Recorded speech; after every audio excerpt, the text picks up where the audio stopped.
Hello, this is Boardgame Basecoats, and today we are unboxing Core Connection: Rise of Atlantis.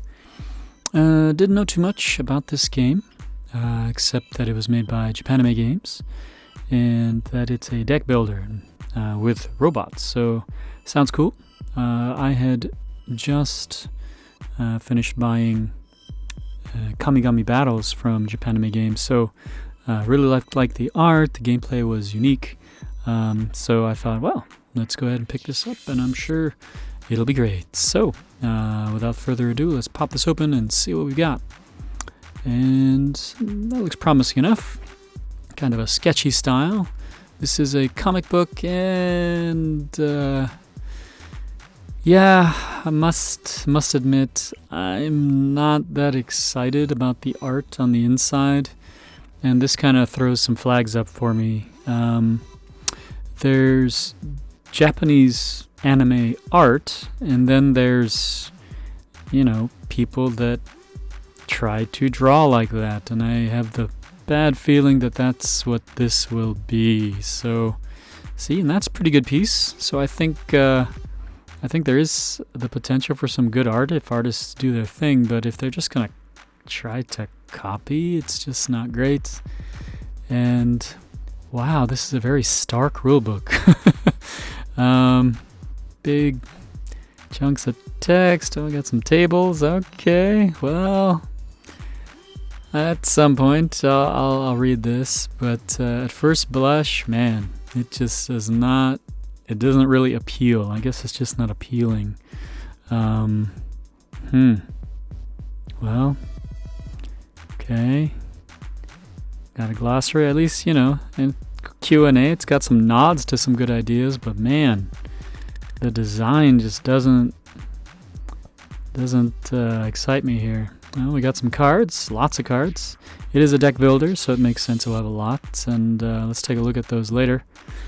Got some cubes here.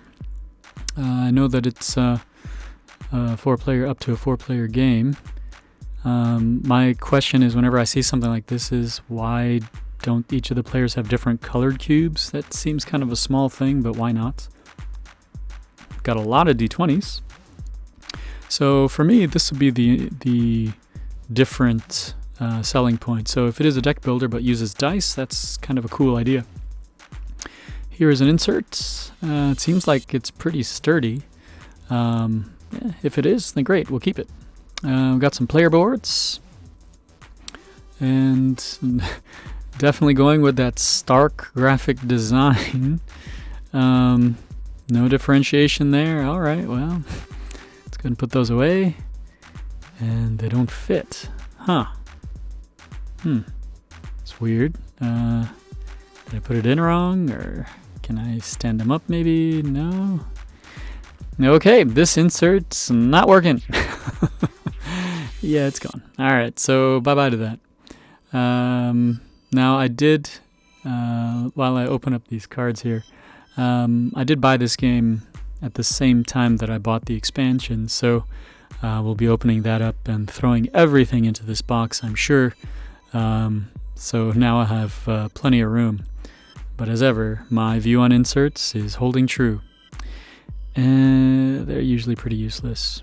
Now, cards that have a pull tab are cards that I like, but unfortunately the pull tab on this one's not working, which is annoying. So they made the attempt at least, but man, it didn't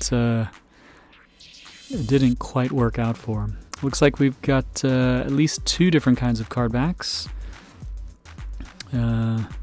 Those gray ones, those black ones, and double-sided cards. Okay, fair enough. Lots of some more gray cards.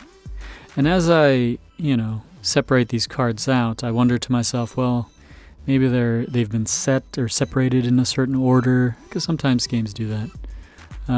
But I do like to have an idea of the types of cards involved, and then later I'll separate them out into the piles or the bags for each of the players. So this bag will go to that player, and this bag will go to that player.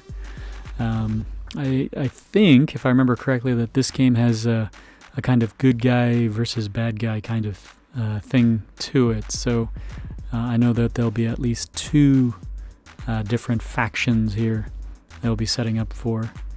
Alright, so second pack of cards, and all of these are gray. Okay, so it looks like the bulk of our cards are gray. Big chunk of them here. These are the Mecha Pilot Tactics and Attachment cards. And yep, sure enough, the art, these aren't Japanese artists, or if they are, they're not the style that I like.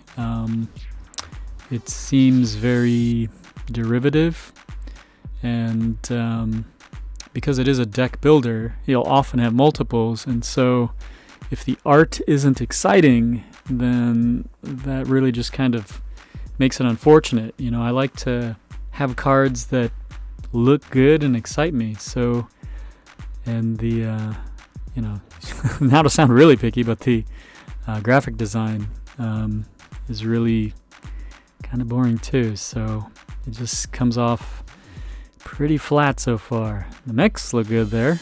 Oh well. So that takes care of those cards. Let's go ahead and move on. Check out these black ones. These are event and monster cards. Okay.